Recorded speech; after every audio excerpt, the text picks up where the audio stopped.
Welcome to bird media. నేను మీ పవన్ కృష్ణమూర్తి. ప్రకాష్ రాజ్. ఆయన రాయ్ అంటే నాన్నగారి పేరు పెట్టుకోకుండా రాజ్ అని మార్చుకున్నాడు కాబట్టి ప్రకాష్ రాజే. మీ అందరికీ తెలిసిందే, నేను కొత్తగా చెప్పక్కర్లేదు. పాపం మనోడు ఓటు పోయిందిట కర్ణాటకలో, ఆయన నియోజకవర్గంలో ఆయన ఓటు పోయింది అని చెప్పి దానికి కారణం నరేంద్ర మోడీయే అని చెప్తూ ఒక వీడియో రిలీజ్ చేశాడు. ఇంతలోగా ఆ వీడియో సార్ చూడండి. Dear friends, Satyu, I want to share a joke with you. I am one of the 65 lakh voters whose vote right has been deleted from Bangalore constituency after SIR. Nice joke, no? I was born in this constituency. I lived in this constituency. I had my schooling, college, theatre. And for your kind information, I was an MP candidate of this constituency too. Well, the joke is nice. Game on. Let me see what is the process I have to go through. क्या क्या कागज दिखाना पड़ेगा to get back my voter ID. Well, game on. But one little word. My friend, you can use your powers to deny few of the citizens the right to vote who may not elect you. But can you stop us, my dear friend, from our power of bringing you down? Just asking. Bye. చూసారుగా. ఇంతకీ అక్కడ ఆయన అన్నది ఏంటంటే, దాంట్లో నేను కర్ణాటకలోనే పుట్టాను, కర్ణాటకలోనే చదువుకున్నాను, ఇక్కడే జీవించాను, చివరికి ఇదే నియోజకవర్గం నుంచి ఎంపీ అభ్యర్థిగా కూడా పోటీ చేశాను. నిన్ను ఎన్నుకోరని భావించిన కొందరు ఓటు హక్కును తొలగించవచ్చు, కానీ చివరికి నిన్ను అధికార పీఠం నుంచి దించకుండా మమ్మల్ని ఆపగలవా? ఏం డౌట్ రావట్లే. ప్రకాష్ రాజ్ ఇప్పుడు ఓటు పోయింది, సరే కర్ణాటకలో ఓటు తీసేశారు. దీనికి సంబంధించి ఇంకొక వార్త ఏంటంటే, మనకి గతంలో ఇదే ప్రకాష్ రాజ్కి సంబంధించినటువంటి అంశంలో నాన్ బెయిలబుల్ వారెంట్ అనేది ఇష్యూ చేసింది కోర్టు. ఎందుకు? 4 చోట్ల ఓట్ల కార్డులు ఉన్నాయి మీకు, అందువల్ల మీరు ఒకసారి వచ్చి దానికి సంబంధించినటువంటి వివరణ ఇవన్నీ కూడా ఇవ్వండి అని చెప్పి బెంగళూరు కోర్టు వాళ్ళు నాన్ బెయిలబుల్ వారెంట్ జారీ చేశారు. కర్ణాటక, తమిళనాడు, తెలంగాణ అలాగే ఇంకో రాష్ట్రంలో ఓటు హక్కు ఉన్నారు అని 2019లో దాఖలైనటువంటి ఫిర్యాదు ప్రకారం అనేక సార్లు సమన్లు జారీ చేశారు. కానీ మనోడు ఎప్పటికీ వెళ్ళకపోవడంతో నాన్ బెయిలబుల్ వారెంట్ అనేది గతంలో జారీ చేసింది. సరే, ఇప్పుడు ఎస్ఐఆర్ ఫామ్స్ ఫిల్ చేయాలి అండ్ ఓటర్ వెరిఫికేషన్ ఇవన్నీ కూడా అవుతున్నాయి. ఎన్యూమరేషన్ ఫామ్ ఫిల్ చేసి వాళ్ళకి ఇవ్వాలి, బిఎల్ఓలు వస్తారు, వెరిఫై చేస్తారు, అంతా ఒక ప్రాసెస్ అవుతుంది. దీంట్లో చనిపోయినటువంటి వాళ్ళ ఓట్లు, లేదంటే వలసలు వెళ్ళిన వాళ్ళ ఓట్లు ఎక్కడుంటున్నారు ఏంటి, ఇవన్నీ కూడా వెరిఫికేషన్ చేసి ఒక సమగ్ర నివేదికను తయారు చేస్తున్నారు కదా. ప్రాసెస్ ప్రకారం వెళ్తుంది కదా. దొంగ ఓట్లన్నీ తీస్తున్నారు కదా.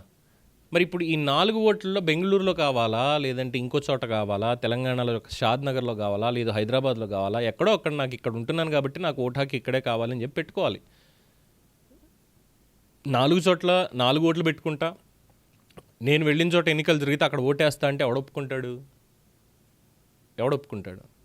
అసలు ఇంతకీ ఇక్కడ మెయిన్ క్వశ్చన్ ఒకటే. ఎందుకంటే ఈ ఎస్ఐఆర్ ఫామ్ అక్కడ అయిపోయింది, దానికి సంబంధించి ఏమన్నా తప్పులు ఉన్నాయి, ఇందులో పొరపాట్లు ఇవి ఉన్నాయి అని అంటే దాన్ని సరి చేసుకోవడానికి కూడా ఇంకొక టైం అనేది ఉంది. లేదు, ఇవన్నీ కూడా కాదు, ఫామ్ 6 ఎక్కడ ఓటు లేదు అనుకుంటే ఫామ్ 6 మొత్తం డీటెయిల్స్ తోటి అక్కడ ఉన్నట్టుగా అడ్రస్ ప్రూఫ్లు ఇచ్చి నేను ఇక్కడే ఉంటున్నానని చెప్పి ఆ ప్రూఫ్లు పెట్టేస్తే మళ్ళీ ఓటర్ కార్డు ఇస్తారు. దీనికి ఎగ్జాంపుల్ వీళ్ళది ఎందుకు నేనే చెప్పుకుంటా. నాకు 2009 ఇఫ్ ఐఎమ్ నాట్ రాంగ్ 2008లో 2007లోనే ఫస్ట్ 2007లోనే నాకు ఓటు హక్కు వచ్చింది బేసిక్గా. అంతకుముందు ఎక్కడ ఓటర్ రిజిస్ట్రేషన్ నేను చేసుకోవాలా. హైదరాబాద్కి చదువు నిమిత్తం వచ్చిన తర్వాత ఇక్కడ నాకు వచ్చారు, ఓటు నమోదు చేస్తున్నాం అని చెప్పని అప్పుడే ఓటర్ హక్కు కార్డు ఇదంతా ఇచ్చారు, ఓటర్ కార్డు అయింది. దాని తర్వాత 2009లో ఓటేసా. 2009లో ఓటేసాను. 2009లో ఓటేసిన తర్వాత 2014 ఎలక్షన్స్కి ముందు ఎక్కడో చూసుకుంటే నా ఓటర్ కార్డు నా ఓటు లేదు, నా తీసేశారు. 2014 ఎన్నికలకి ముందు చెక్ చేసుకుంటే ఓటర్ కార్డు లేదు. అదేంటి నా ఓటు ఎందుకు పోయింది అంటే మేబీ ఇల్లు మారినందువల్ల, ఎంత అద్దిల్లు కదండి, ఇల్లు మారినందుకు పోయిందేమో అని చెప్పి చూసుకుంటే సరే మళ్ళీ అప్లై చేసుకోవాలి అని చెప్పి చెక్ చేసుకున్నాను. ఆన్లైన్లో Form 6 ఇవన్నీ ఫిల్ చేసి పంపించాను. ఇమీడియట్గా నా ఓటర్ కార్డు నాకు వచ్చింది.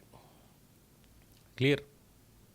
మొన్న కూడా వచ్చారు, ఫోన్ చేశారు డైరెక్ట్గా, సార్ మీది ఫామ్ వచ్చింది, మీరు ఎక్కడ ఉన్నారు చెప్పండి, మీరు ఫామ్ తీసుకొని ఫిలప్ చేసి ఇవ్వాలి అంటే నేను డీటెయిల్గా చెప్పాను. అమ్మ ఇప్పుడున్న ఏదైతే అడ్రస్ ఉందో ఆ అడ్రస్ మీదే మొత్తం అన్నీ కూడా ఉన్నాయి, అక్కడ మా కజిన్స్ వాళ్ళు అక్కడే ఉంటున్నారు, మేమేంటంటే ప్రైవేట్ ఉద్యోగాలు కదా, మేము దూరంగా మళ్ళీ ఇదిగో ఇలా రెంట్కి ఇక్కడే తిరుగుతున్నాం, హైదరాబాద్లోనే ఉన్నాము అని చెప్పి చెప్పడం జరిగింది. అది పర్వాలేదు సార్, ఇబ్బంది ఏం లేదు, మీరు అక్కడ వెరిఫికేషన్కి వచ్చి అక్కడ ఏంటనేది, అలాగే మీ ఇంట్లో అక్కడ ఉన్నవాళ్ళు ఎస్ వీళ్ళు ఇక్కడ మాకు తెలిసిందండి ఇక్కడే ఉంటున్నారు అని చెప్పి ఒక మాట అంటే సరిపోతుందంటే వాళ్ళు అలాగే చెప్పడం జరిగింది. ఫామ్ ఇచ్చాము, క్లియర్. మరి ప్రకాష్ రాజ్ ఇది చేశాడా?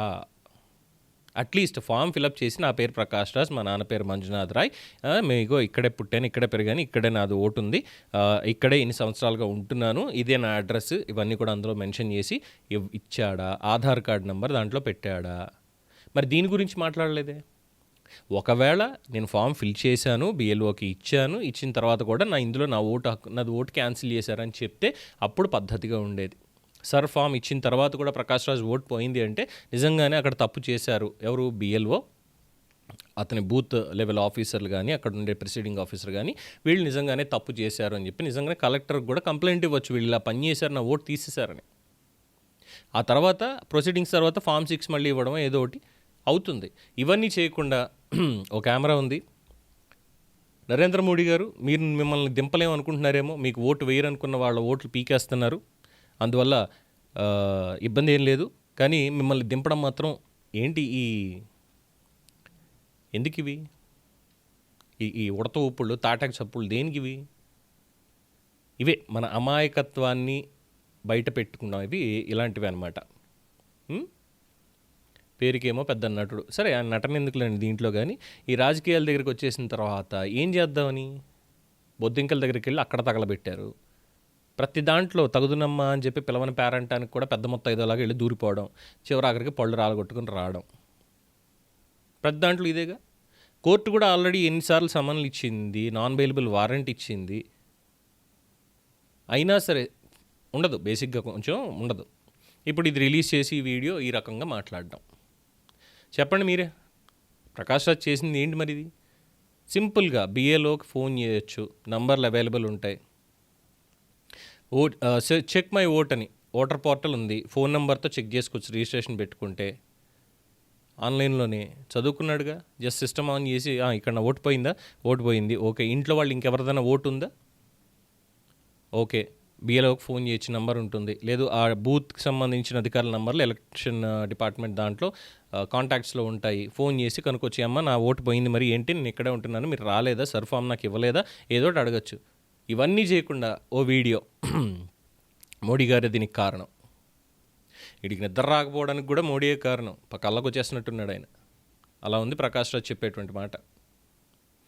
సో బిఎల్ఓలను అడగండి, ఎస్ఐఆర్ ఫామ్స్ మీరు ఇచ్చిన తర్వాత వాళ్ళు అప్రూవ్ చేస్తారు, దాని తర్వాత అందులో ఇంకేమైనా ఉన్నాయా ఏంటంటే వాళ్ళు ఫోన్ చేస్తారు, సార్ ఈ అడ్రస్ ఏదో తేడాగా ఉన్నట్టుందో ఒకసారి మీరు చెక్ చేసుకోండి అని ఏదో ఒకటి చెప్తారు. అందులో ఉన్నటువంటివి అన్నీ క్లియర్ ఉన్నాయంటే ఓటర్ కార్డ్ అలాగే ఉంటుంది, చెక్ చేసుకోవచ్చు హ్యాపీగా. ఎస్ఐఆర్ ఫామ్ కన్ఫర్మ్డ్ అనేటువంటి మెసేజ్ కూడా మనకు వస్తుంది. అభ్యంతరాలు ఏమైనా ఉంటే దానికంటూ ఒక గడువు అనేది ఉంది, అప్పటి వరకు జరుగుతూనే ఉంటుంది. లేదు మళ్ళీ ఓటు పోయిందంటే మన దగ్గర ఉన్నటువంటి ఆధారాలతోటి క్లియర్గా మళ్ళీ Form 6 అనేది ఇచ్చి, మరి ఇన్నాళ్ళు నా ఓటు ఉంది ఇప్పుడు మళ్ళీ ఎందుకు తీసేశారు, ఇదిగో నా ఆధారాలు అని చెప్తే వాళ్ళు అన్నీ కూడా చెక్ చేసుకుని మళ్ళీ ఇస్తారు. దట్స్ ద ప్రాసెస్, హ్యాపీగా చేయొచ్చు. అది కాకుండా విమర్శలే చేస్తాం, మా ఓట్లు కావాలని తొలగించారని రాజకీయమే చేస్తామంటే అంతకు మించినటువంటి దిగజారుడుతనం ఇంకొకటి ఉండదు. It's clear. దీని మీద మీ అభిప్రాయం తెలియచేయండి. చూస్తూనే ఉండండి ది బర్డ్ మీడియా. ఈ వీడియో మీకు నచ్చినట్లయితే లైక్ చేయండి, షేర్ చేయండి, సబ్స్క్రైబ్ చేయండి. మరిన్ని అప్డేట్ల కోసం మా వాట్సాప్ ఛానల్ను ఫాలో చేయండి.